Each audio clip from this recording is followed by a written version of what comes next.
നമസ്കാരം. 2024 മിഥുനം 1 ശേഷം ചില നക്ഷത്രക്കാർക്ക് ഗജകേസരി യോഗമാണ് വരാനിരിക്കുന്നത്.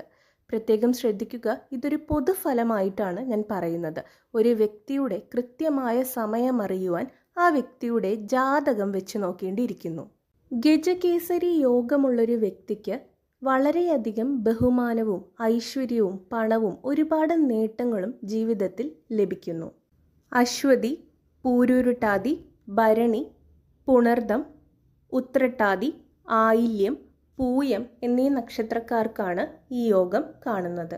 പ്രത്യേകം ശ്രദ്ധിക്കേണ്ട മറ്റൊരു കാര്യമാണ്, നല്ല പ്രവർത്തികൾ ചെയ്ത് ഈശ്വരാനുഗ്രഹത്തിനായി ക്ഷേത്രദർശനമൊക്കെ നടത്തിക്കഴിഞ്ഞാൽ പകുതി നമ്മുടെ യോഗവും പകുതി നമ്മുടെ പ്രവൃത്തിയും ഇത് രണ്ടും കൂടി ഒരു ബാലൻസിൽ വരുമ്പോഴാണ് നമുക്ക് ആ ഒരു പൂർണ്ണമായിട്ടുള്ള റിസൾട്ട് ലഭിക്കുക.